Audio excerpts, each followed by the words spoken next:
The inauguration of our newly built Kalawaan Health Center. Today, we mark the beginning of a new era in healthcare for our community, one that brings quality medical services closer to the people who need it the most.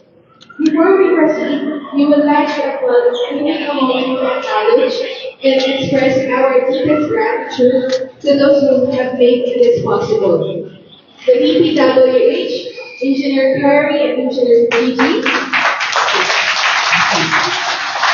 We also have the Caloocan Health Center staff, headed by Dr. Jerica Agustillo. We also have the HMEP team, headed by Naomi Moranya, pero wala po siya ngayon, pero nandito po ang kanyang teammate, si Ma'am Sassi Cabrera. And we also have our Assistant City Health Officer, Dr. Emerald Cuevas.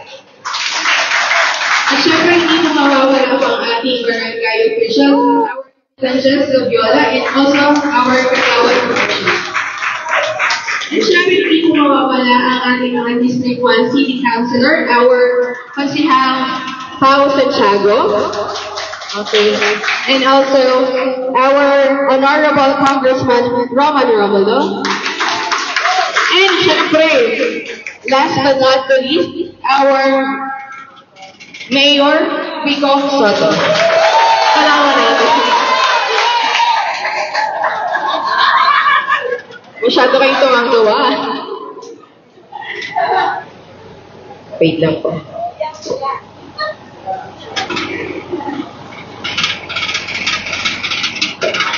Now, this health center stands as a beacon of hope, ensuring that accessible, reliable, and quality healthcare is available to every member of our community. It is more than just a building. It is a symbol of care, compassion, and commitment to public health. Now, inaanyayahan ko po sa harapan para magkaroon po ng short message our Barangay Kapitan Jeff Gaviola. Palakpakan po natin. Ganda. Isang mapagpalang umaga po sa ating lahat. Lubos po ang pasasalamat ng Barangay Council at ng mamamayan ng Luzon ng Caloocan sa isang napakaganda pong Mayor. Maraming salamat po. Ito po yung malaking kapakinabangan po sa mamamayan ng Barangay Caloocan na talagang parang world class na rin. Ganda. Thank you po. Maraming salamat po, Mayor. Maraming salamat po sa City Council. Pao, thank you po. Maraming salamat po. Tumatama po yung mga ating mga health center. Pwede lang daw magtago-taguan. Ang laki eh. Sobrang laki. Kaya masaya po sila dahil meron na silang magandang tahanan. Thank you po. Maraming salamat po. Thank you po. Maraming salamat po, Cap Chef. Tama naman po kayo. It's a world-class quality po ang building na ito. Now, pinatawagan ko naman po. Now, we may call on also our Honorable Congressman Romulo. Sorry po. Pasensya na po. We apologize. Pinatawagan ko naman po our Konsihal Pao Santiago. Magandang umaga po sa ating lahat, sa ating mayor dito. So ito, ating Congressman Roman Romulo at Siyempre Dave Amjes at sa kanyang mga barangay kagawan. Sa mga kasamahan po natin na nag-aalaga po sa barangay Caloocan, magandang umaga po. Siyempre po, tayo nagpapasalamat at as ngayon, meron na po tayong health center na mag-a-accommodate na mas marami. Dati po kasi maliit lang talaga kapuno. Mas parang bungalo lang. Pero at least ngayon, maganda na. Well, gusto ko lang po i-update. Kita nandito na rin naman po tayo. Update lang po kung ano po yung bago namin na program para po sa ating senior citizens dito po sa ating lungsod. Ngayon po ay may implement na po natin yung octogenarians, octogenarians and centenarian. Ito po yung ordinansa to ay naisulat po ng ating counselors na ito. So ngayon po, pagka po kayo ay nag-80 na, meron po matatanggap na 10,000. Pagka po kayo ay nag-85 years old, meron po tayong 15,000. Pag po kayo ay nag-90 years old, meron po kayo 25,000. Pag nag-95 years old, meron po 25,000. At pag nag-100 po, ay meron na rin po 5,000. Yan. Ito, napapagtanong-tanungan po ng ating mga senior, dahil po ngayong taon na ito ay na-implement po itong octogenarians, nanogenarians natin, at centenarian. Nagtatanong po kayo, kung Coach, paano naman yung mga mag-82? Sayang naman, hintayin marami yung mag-85. So ngayon din po, nakasulat din ko ulit si Councilor Simon, nag-supplementary po dun sa kanya ginawa. Kaya this year lamang po, at syempre, salamat po sa ating mayor at sa ating congressman, napapatupad na po natin, yung mga nasa kitang edad, yung mga 81, 82, 83, 84, ay kasama na rin po sa bracket ng 80 years old. May matatanggap na rin po. Pati po yung mga in-between ages, yung 85, ay 86, 87, 88, 89, ay kasama naman po sa matatanggap ng 85 years old, which is 15,000.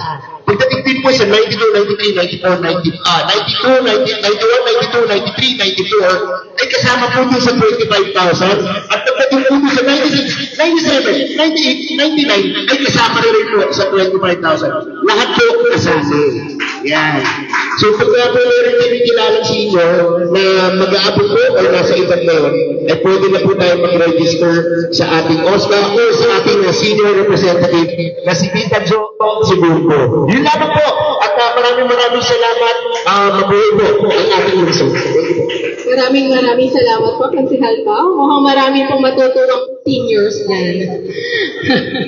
Okay, ngayon naman po, sa harapan po, tinatawagan po natin, wala na pong iba, ang ating pong Honorable Congressman Roman Romulo. Magandang po sa ating lahat. Unang-una po, maraming salamat po sa mga naghintay.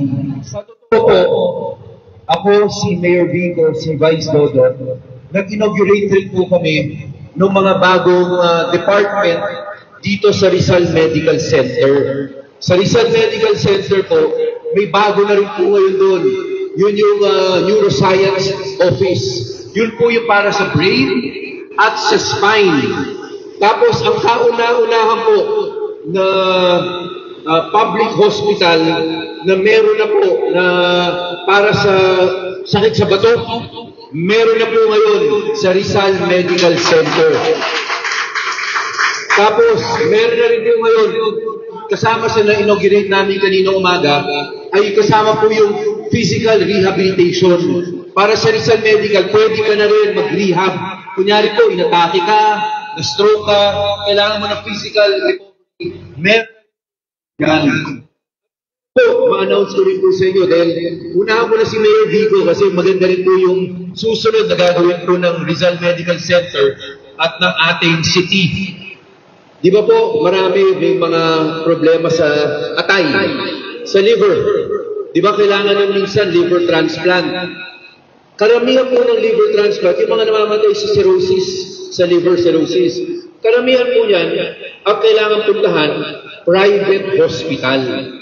Di ba kasi, ang isa lang ang government hospital na meron eh. Ang meron lang, sa totoo, NKTI, yun yung meron. Para ma-transplant.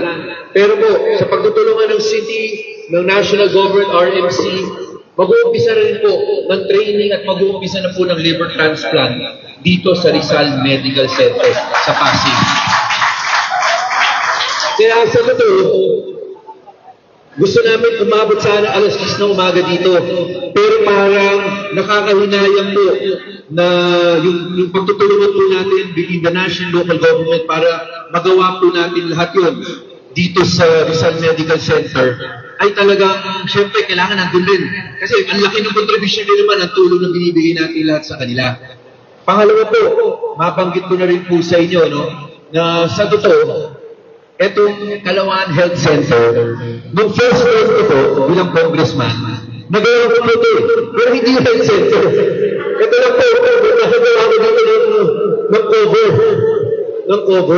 Ang totoo, si Kapitan sabihin ko na Cap Gabiola, sa totoo, nag-uusap kami ni Cap Gabiola.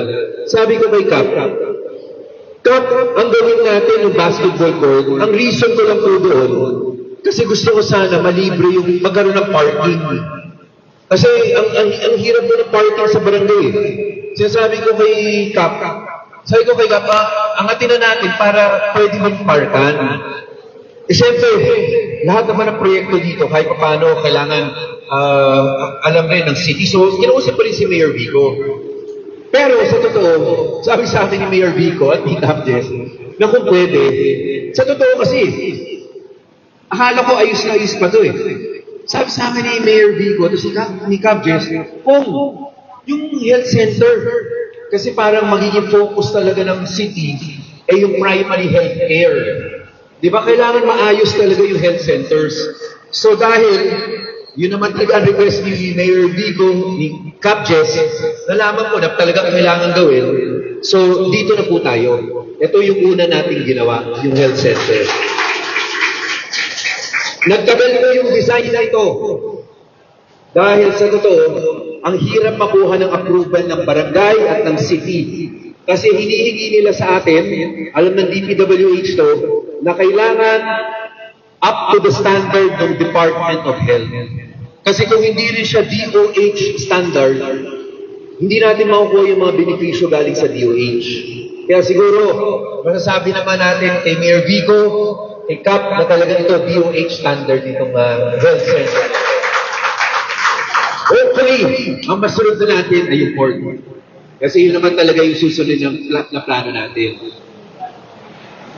Ayun na rin yun. Doon na rin siya magpupunta. Dito wala.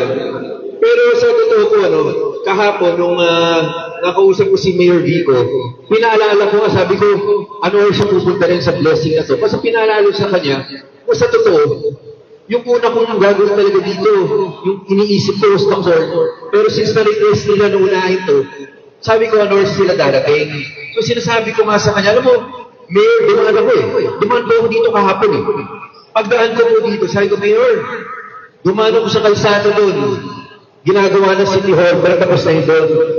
Nandito ako, ginawa rin ng City Hall.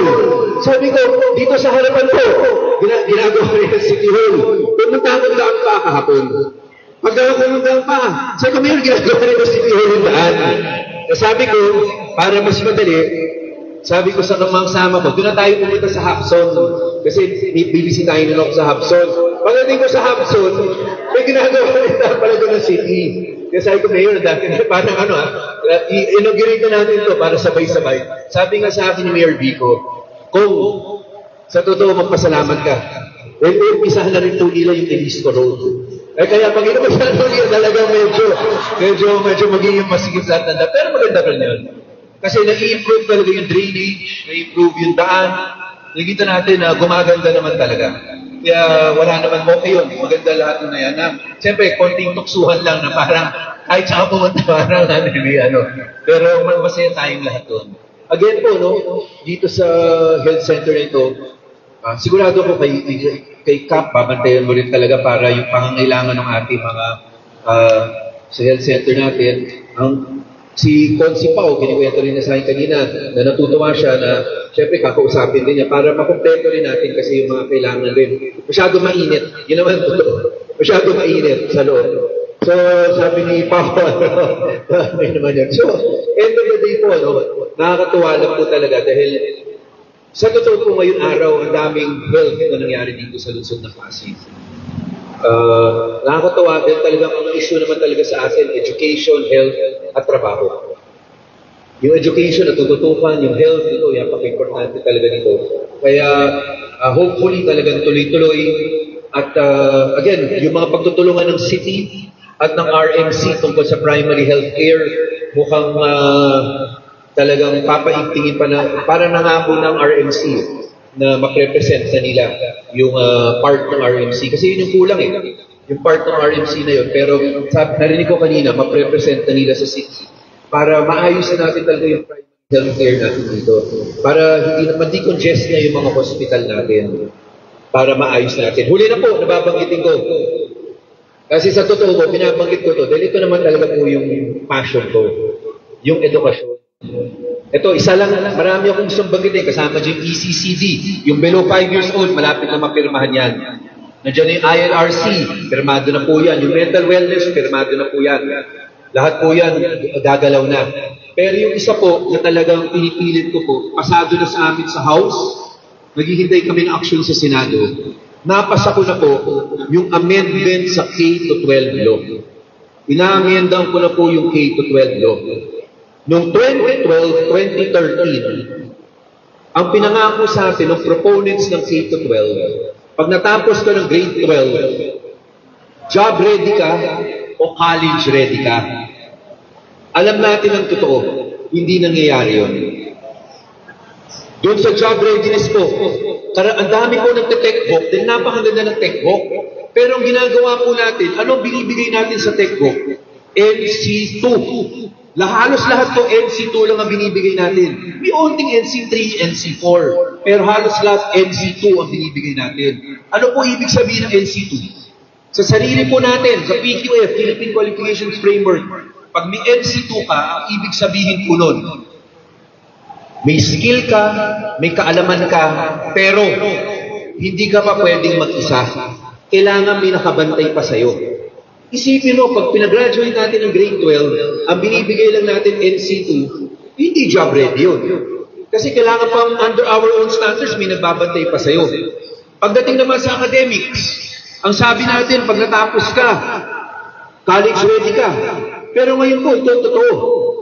Pagka kunyari gusto mo mag-engineering sa kolehiyo, pag hindi ka sa makuha, nag-high school at nag-college, hindi ka nag-STEM strand, nagdadagdag na subject. Pagdating mo sa college, may bridging pa. Meron pa rin, may ibang courses rin, nagdadagdag na rin po eh. So, ang pinangako sa atin na college ready ka, tapos babawasan ng college, hindi po naging totoo. Pinahaba na natin ang high school, pinahaba rin natin ang kolehiyo. So sabi ko, itigil na yan. Ang proposal ko po ito. Grade 10, graduation tayong lahat. Pagkatapos ng grade 10, yung bata ngayon pwede pumili. Kung hindi naman siya mag-a-abroad, ilan ba po talaga nag-a-abroad? Sa totoo lang, sa buong Pilipinas, 10 to 15% lang nag-a-abroad. Karamihan ng Pilipino, dito rin po nagtatrabaho. Hindi naman po abroad eh. O sasabihin nila dati noong 2013, sabihin, paano yung gusto mag-aral ng college abroad? Sa totoo po, wala pang 10%. Karamihan mayayaman lang. Konti lang na hindi mayaman nakakuha ng scholarship na nakakapag-aral abroad. Halos lahat naman dito rin nag-aaral eh, ng kolehiyo. So bakit natin pinapahirapan? So sabi ko, pag-graduate ng grade 10, yung gusto magtrabaho muna, tapos tatanggapin naman sa trabaho, o meron silang nagtatrabaho meron sila sa palengke, meron silang sari-sari store, gusto mo na magtrabaho doon, at least meron na siyang diploma, makapagtrabaho muna siya. Tapos may ALS naman eh, na pwede niyang gawin pangpuntang kolehiyo. Yung mga gusto mag-techbook, ang sinasabi ko, huwag na idaan sa DepEd. Doon na tayo sa EBET, yung Enterprise-Based Education and Training. Dapat may listahan ng gobyerno. Ano ba ang mga may industriya sa Pilipinas, sa Pasig, kunyari. Tapos doon natin ipapasok para on-the-job training. Tapos, hindi katulad ngayon, meron tayo mga estudyante, pag nag-OJT sila pa magbabayad eh. Para na makakuha na slot eh. Dapat baliktad na. Pag may industriya na available, dapat sila na yung bayaran. Kasi nagtatrabaho sila para doon sa industriya. Pagkatapos ng 2 taon, usually makakuha ka doon ng NC3 o NC4. Ang NC4 po, diploma na po yun. Under our Lagrace Education Law, batas ko rin po yun noong 2014. Pag meron kang diploma sa TESDA, yung techbook, pwede ka nang dumiretso ng kolehiyo. Ngayon nga, may bago na yung ETIAP. Pero ito po, yung Lagrace, ika-count na po yung diploma mo sa techbook. O ang next question, paano yung gusto mag-kolehiyo? Ito po, dadaan pa rin yun ng 11 and 12. Pero, tanggalin na lahat ng track, tanggalin na lahat ng strands. Ang ituturo lang doon na mandatory of 4 subjects, yung first year college na mga subjects na kailangan na general subjects sa first year. Yung mga history 1, history 2. Eh di ba pag binaba natin yun, more or less po, 4 to 8 subjects lang po yan. Yan lang naman po kailangan para college ready. Hindi kailangan ng kadami-daming subjects. Yung 4 subjects lang, mas magaang yun para sa estudyante at sa teachers. Pag natapos mo yun, college course yun eh, college subject yun eh. Pag pumasa ka nun, ibig sabihin college ready ka.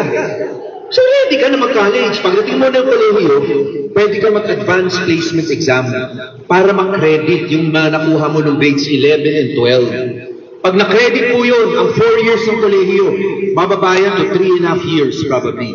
3 years kung mas marami pa. Pero may nagtanong sa akin, Congressman, paano kung mahilig kami ng political science, gusto namin matuto ng ibang lingwahe, walang problema. Pwede pa rin yan sa grades 11 and 12, pero elective na lang. Ibig sabihin, kung hilig mo lang, gusto mo lang, kunin mo. Pero hindi mo kailangan mapasa yun para makapagtapos ng grades 11 and 12. Doon lang tayo sa core subjects. Para mas magaan. Kasi kung ngayon, pagpapasok po yung bata sa umaga, ng Monday ng umaga, sa totoo, bibigat ng paa eh. Kasi hindi na sila excited pumasok eh. Kasi ang klase sa kanila, parang nagbubugbog sila sa dami ng subjects, sa dami ng kailangan alamin nila. Huwag na tayo sa ganoon, hindi tayo sa basic. Reading comprehension, mathematics, grade level appropriate, sciences, at GMRC. Pero may dinagdag po yung isa. Tapos ang grade 10, hindi mandatory. Pero kahit sinong estudyante na nagtapos ng grade 10, pwede kumuha ng honors exam. Pag napasa mo yung honors exam na yun, accelerated ka na. Hindi ka na dadala ng grades 11 and 12. Pwede ka na dumiretso sa first year college. Ngayon po sa akin, napasa ko na po third and final reading. Ang sinabi ko, mahabol naman. In fairness, hinihiring nila ngayon kahit break. Baka mahabol pa. Pero sinabi sa akin ng DepEd na baka yung parte ko ng academic, yung sinasabi ko, 40 na lang yung subject na lang. Sabi sa akin, pinag-aaralan ng DepEd. Sabi sa akin mismo ito ni Sec Sunny. Nag-usap kami last week. Baka itong coming school academic calendar, baka implement na raw niya. Babawasan na raw niya dun sa sinasabi kong 4 lang to 8 na core subjects. Ang hindi niya magagalaw, yung sa parte ko po ng TechBook, kasi kailangan mo ng batas para doon. So yun lang hindi raw niya magagalaw, hintayin niya yung batas. Pero hopefully po, magawa natin ito. Kasi sayang po yung potensyal ng isang batang Pilipino, batang Pasigueño. Mahusay po talaga. Sa totoo, nung Sunday, nag-send off po tayo ng mga estudyante na magpa-participate yung papuntang palarong pambansa. Meron tayong send off di ba yung parang cheerleading, yung NCR, para i-boost yung moral nila. Alam po ninyo doon, pati naman sa mga graduations nagsasalita po yung estudyante, dito po nagsalita grade 11 yung estudyante. Pag narinig niyo po paano magsalita yung estudyante yun, sa totoo, napakagaling, napakahusay. Alam po niya yung sinasabi niya, may direksyon. Ang batang Pilipino, batang Pasigueño, matalino talaga Talagang nagkulang po talaga yung education system natin. Kaya ayusin na po natin para mas lumabas yung tamang potensyal. Muli po, maraming salamat, magandang umaga, at mabuhay po ang lungsod ng Pasig. Maraming salamat, Congressman. I believe din po na dapat nga po, doon po tayo mag-focus sa basic po. And it will really benefit yung mga estudyante po natin and also new teachers din po. Okay na. Now, may we call on our honorable and also very dashing City Mayor, Honorable Victor Maria Reyes Soto. Palakpakan po natin. Maraming salamat po. Kulang po tayo. Magandang umaga po sa lahat ng taga-Barangay Kalawaan. Kamusta po kayo? Kap Jess, mga kagawad po natin, maraming salamat po sa pagtanggap sa amin, ni Hong Roman, siyempre si Councilor Pau, si Vice Mayor Dodot, at yung ibang konsyal po natin ng District 1. Nagpaalam muna na hindi sila makapunta ngayon kasi may kasabay po na event. Si Councilor Pau muna mag-represent ng ating Sangguniang Panlungsod. Thank you, Consi Pau. Nasaan po ang mga staff ng ating health center? Siyempre, pag sinabi natin staff ng health center, kasama po ang mga taga-CHD sa Sitio, nandiyan si Doc Cuevas. Maraming salamat po sa inyo. Mapasalamat din po tayo siyempre sa DPWH, mga kaibigan natin mula sa DPWH, sa mga napadaan lang, sa mga pasyente ng ating health center. Iba, nakapila na yata. Magpapacheck up na. Nakita ko yung mga ibang opisyalis po ng mga samahan po, ng mga hawa po natin. Nandiyan, nakatayo sa gilid ko yung iba, di ko naiisa-isahin. Hello po sa mga nandiyan sa gilid ng court. Magandang umaga po. Nakakatuwa po, masaya-masaya po ako ngayong umaga dahil nandito na po tayo, ini-inaugurate na natin ang ating bagong gawang health center. Narinig niyo po yung kwento kanina ni Kong Roman, yung kinausap niya ako tungkol dito sa health center natin, ay papagawa nga po. At hindi niya po alam, yung kwento, bago po yun. Kung hindi po, kung tama po yung naalala ko, mga 1 week before kami nag-usap ni Kong Roman, nanggaling po ako dito. Nasaan na rin yung mga staff natin ng center, ng mga PHA po natin, nandito po. Mga 2022, mga 2022 yun, 2022, nanggaling po ako dito, binisita yata ang patay ako sa health center natin. Kung maalala nyo, halian po kayo nun.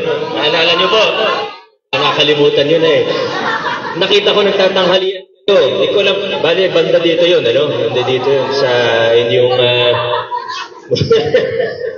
Nakita ko, naabutan ko po kayo, nagkwentuhan tayo ng konti, nakiupo po ako sa inyo. Tapos yun nga, kunento niyo sa akin kung ano yung daing ninyo, yung kung saan ko, saan kayo nahihirapan, ibig sabihin. At yung espasyo po natin, tinuro niyo pa ako, pinakita niyo po sa akin na medyo nahihirapan na kayo, nasisigipan na kayo dito sa center. Kaya saktong-sakto, pagkatapos natin mag-usap doon, 1 week after, nag-usap kami ni Kong kung ano ba yung dapat unahin. Kasi ako po, pagka sa isang barangay, sa isang compound po ng barangay, ayoko muna sabay-sabay ginagawa lahat. Kasi mahirap walang espasyo yung barangay. Kung sabay gagawin yung center, sabay gagawin sa basketball court, sabay gagawin yung sa gitna. Di ba yung pag-usapan natin dati, dapat iurong natin ng konti, yung gate, i-adjust po natin ng konti, yung perimeter wall natin. Hindi man po pwede na sabay-sabay gagawin. Kaya saktong-sakto po, nung pumunta sa akin si Kong, sinabi may budget ng DPWH, yung national, para sa barangay Kalapan. Para dito po, sumakto lang po dun sa usapan.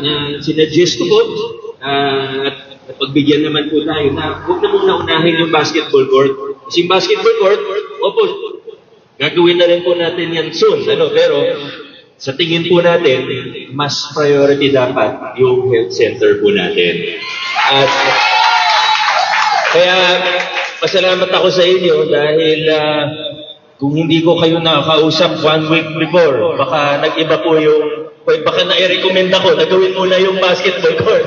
Baka nagbago yung plano, Pero yan po, So nandito na po tayo at nabanggit na lang din yung basketball court. Ito po, kung gusto naman gawin ng lipid bridge, okay lang. Pero kung siguro, nandito rin naman yung engineering department natin. Engineer Artab, ating engineering, yata naririnig mula doon. Siguro pwede na rin natin gawan ng, actually may initial na po sila na tinignan po, Baka pwede na rin natin gawan ng plano. Kung kaya po i-shoot sa supplemental budget natin for 2025, pwede naman po. Hindi, pinaka-late na yung 2026. Yung paggawa natin yung basketball court. Pero sama natin yung entrance po ng ating barangay. Ayusin mo agad natin ang konti. Kasi siyempre, dyan ang pilahan din natin ng tricycle sa nagiging masigis. Mahirap pagpalabas ka lang. Kailangan ayusin po natin yan. Kung okay lang po sa barangay, pagsabayin na po natin. So, para malinaw po, susubukan po natin, kung si Pao, tingnan na lang kung ma-shoot natin sa supplemental budget natin. Kung hindi, latest na po yung 2026, i-propose na po ng engineering natin. Kung gusto naman gawin ng DPWH, wala rin naman problema. Alam mo kasi, tayo sa Pasig, iba sa pagbabago na pinakilala natin sa Pasig mula 2019. Kasama po yan. Madalas po natin mapag-usapan yung mga tagumpay natin sa paglilinis ng pamahalaan, sa procurement natin na talagang napagtagumpayan natin. Bilyon yung natitikid natin na dating napupunta sa mga kickback. Yung mga matatagal na sa gobyerno, Alam na alam ninyo na totoo yan. Ano? Hindi billion po talaga yung natitipid natin na napupunta dati sa bulsa lang dahil sa mga SOP kung tawagin, sa mga kickback. Yan po madalas yung napag-uusapan natin ng pagbabago. Pero kasama po sa mga pagbabagong pinakilala natin, yung pagbabago ng kultura rin mismo ng ating gobyerno at ng estilo ng paggobyerno. Ano po yung naging simbolo niyan? Simbolo niyan, yung pamaskong handog po natin. Kung dati, dadaan sa asosasyon, pagka-member ka ng love organization, sure, meron ka. Pagka-asosasyon na hindi masyado malakas, tsambahan, baka irarapol yung sa'yo. Kung kagalit ka o hindi ka kasama sa politika, wala talaga. Ablato, wala talaga. Pero binago po natin yan. Ngayon, kalaban kakampi, lahat meron yung house to house pa. Diba? Yan yung... Pero huwag natin kalimutan na yung pamaskong handog, opo, maganda yan, masaya. Pero ito po ay simbolo lamang. Ito rin po yung estilo na pinatutupad natin sa lahat ng serbisyo, sa lahat ng programa, sa lahat ng opisina ng ating lokal na pamahalaan. Nung una, siguro, siyempre pagbago yung pagbabago. Pag may bago kang gustong gawin, maaaring hindi naiintindihan sa umpisa. Nung tinanggal natin yung blue card, yellow card, galing kami RMCD ko, kaya fresh na utak ko yung mga napag-usapan kanina tungkol sa universal healthcare, yung mga hakbang natin sa larangan ng healthcare. Alam na naman si Health Department natin yan, pati ng dalawang hospital po natin. Nung una ko pong tinanggal yung blue card, yung yellow card, maraming nagreklamo, nagalit. May natatanggap kaming benepisyo dito, sabi dun sa, may mga may hawak na blue card, yellow card. Pero una, alam natin, hindi lahat ay may hawak ng blue card and yellow card. Ano pong ginawa natin? At ito, nalaman din naman ng mga may hawak ng blue card, yung mga nagreklamo, nalaman din naman nila later on, ano ba talaga yung plano natin. Walang card, pero pag pumunta ka ospital, libre. Basta may proof of residence ka na taga-Pasig ka. Yan yung plano natin, yan yung pinatupad natin. Hindi mo na kailangan ng card, hindi kailangan makalapit ka muna, makasali ka muna, bago ka makatanggap ng serbisyo galing sa pamahalaan. Ito po, so nung nakita na natin, nakita na po ng mga tao, ito talaga yung plano. Ito yung walang palakasan, walang kailangan makadikit ka muna, at higit pa ron, tinanggal din natin yung takutan. Aminin po natin. Kahit naman hindi aminin ng mga taga-barangay, alam naman po nila, nag-iikot kami ni Congressman dati. Pag dumating kami, kahit naman yung mga PHA, alam niyo po yan. Pag dumating po kami ni Congressman dati, magtatago na po kayo. Tama, huwag niyo sabihin hindi tama. Kinakabahan kayong makita kasama ka. Hindi ka kasalanan yun, pero ganun yung sistema noon. Ngayon, walang problema. Walang problema, di ba? Tinanggal natin yung takutan. Tinanggal natin yung palakasan sa pamahalaan. Hindi ko sinasabing perfecto. Hindi ko sinasabing walang pamahalaan, walang tao na perfecto. Pero ang pinaka-importante, yung direksyon natin. Saan ba tayo papunta? At totoo naman, ang layo na po ng narating natin bilang isang lokal na pamahalaan at bilang isang syudad. Ang layo na po ng narating natin. Kailangan paingtingin pa natin kung anong nasimulan na natin. Huwag na tayong lumayo sa larangan ng healthcare. Kayo po, nandito po kayo araw-araw, alam na alam po ninyo ano yung mga serbisyo, ano yung mga kalakasan at kahinaan ng mga programa natin. Diba? Alam po ninyo kung ano yung mga hakbang na nagawa na natin, yung mga napagtagumpayan na po natin. Una po nating inasikaso, gusto po natin maayos. Ano po bang pinaka-importante sa isang organisasyon? Yung tao, yung human resources po natin. Ang pinaka-importante sa serbisyo ng pamahalaan, hindi po yung building. Opo, importante yung building, pero hindi ito yung pinaka-importante. Ang pinaka-importante, kayo po. Ano pong ginawa natin sa larangan ng healthcare? Mass regularization para sa mga medical professionals, pati sa mga staff, sa mga PHA, wala pa tayo doon. Pero may pagmamalaki po natin na tingnan niyo po lahat ng health workers sa buong Pilipinas, saan po yung pinakamalaking sahod? Po ninyo, talagang pinrioritize po natin. Bakit? Dahil kayo ang pinaka-importanting bahagi ng healthcare program. Huwag niyo kalimutan yan, kayo pinaka-importanting bahagi po. Kung wala kayo, ang ganda ng equipment, ayos yung may gamot, yung supply, maganda yung building, tanggalin kayo. Walang mangyayari sa atin. Di ba kayo yung pinaka-importante? Kaya asahan po ninyo na patuloy ang suporta ng pamahalaan sa inyo habang nagtatrabaho kayo ng maayos, habang sinisipagan ninyo at habang pinuhusayan ninyo. At dahil po dyan, tatagdagan din po namin yung trabaho ninyo. Walang ninong yan. Kasi, ngayon, nakita niyo naman sa iba. Alam ko, medyo ginagawa niyo na rin naman po dito, Dok, diba dito sa Kalawan, nagagawa na rin naman po. Pero yung official na launching po natin, yung house to house po natin, yung mga, talaga naman nag-house to house sa mga PHA, mga staff natin. Pero yung formal nating pag-house to house, pati ng maintenance medicines ng mga senior citizens at mga bedridden, elderly po natin. Yan, nagagawa na rin po natin pati sa mga ibang barangay. Importante po dyan, yung maintenance medicine, importante. Pero importante rin po kasi yung check-up, yung kamustahan dun sa mga senior. Kasi minsan, pag masama na talaga yung pakiramdam, hindi na nakakapunta dito, tayo na po yung pupunta sa kanila. So yun na po, tungo sa universal healthcare, kailangan palakasin natin yung primary healthcare. Tayo po yun, dito po yun. Teka, hindi ako kakanta. Yung preventive healthcare para mabawasan yung load natin sa ospital. Diba, hindi po pwede na puro ospital yung Although nakita natin, marami rin pinapagawa ngayon sa dalawang ospital natin, pero ang focus po talaga dapat preventive healthcare. Ang focus po talaga dapat primary healthcare. Kaya huwag kayong mag-alala. Sabi ko, dadagdagan yung trabaho ng mga PHA natin, pero dadagdagan din natin ang bilang ng mga PHA po natin. Ang target ko po, at alam ko marami nag-retiro ngayong taon, mula last year. Marami kasi magbabatchmate, kaya sabay-sabay nag-retire, Pero ngayon, sinusubukan natin maabot ulit yung kailangan maabot natin talaga, hindi lang yung kung ano yung meron ngayon, kundi tawag dito, ratio 1:1,000 yung ratio talaga natin. So ngayon, nasa 1:2,000 tayo 1 PHA is to 2,000 na residente. Diba? Tapos maraming nag-retire, kaya medyo nahirapan tayo. Pero hiring po tayo hanggang buong taon, ang target talaga natin, 1:1,000. Ibig sabihin, dodoble po yung bilang ng mga PHA natin sa buong Pasig. At yan po yung makakatulong talaga tungo sa universal healthcare. Huwag kayong mag-alala, pa-prioritize po natin yan. Opo. Ayan po, So, marami pa akong gustong sabihin at ikwento po sa inyo. Pero alam kong magkakaroon pa ng marami pa pagkakataon. Tuloy-tuloy lang po tayo dito sa lungsod ng Pasig. At munti ako makalimutan. Kaya ako po sinimulan yung kwento tungkol sa pagbabago at lahat.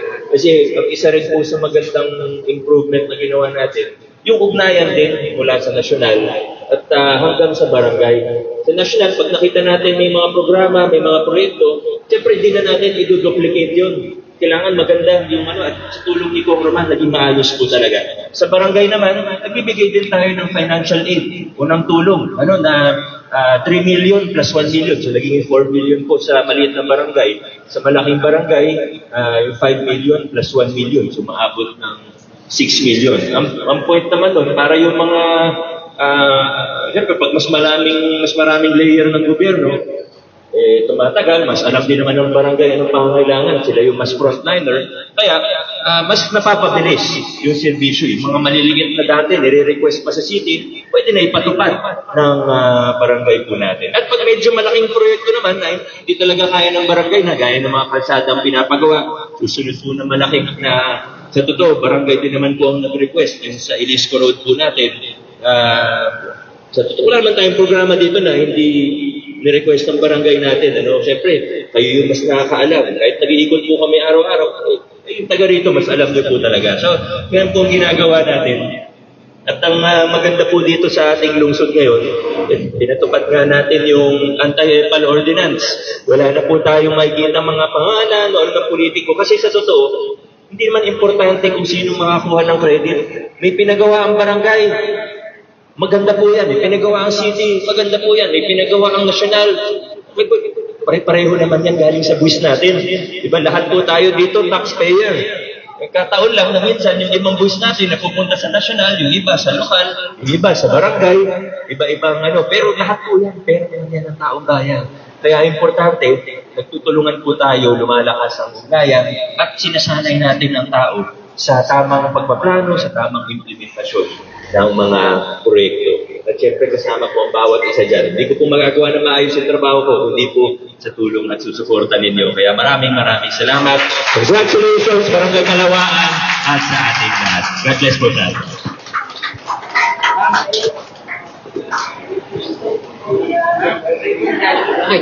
Maraming salamat po, Mayor, for giving importance and also support po for universal healthcare and especially us healthcare workers. As we celebrate this milestone, let us remember that healthcare is a right, not a privilege. This facility represents our shared commitment to the well-being of our community. May we serve as a place of healing, hope, and health for generations to come. Once again, thank you all for being part of this historic occasion. Together, let us continue working towards healthier and brighter future for everyone. Maraming salamat po.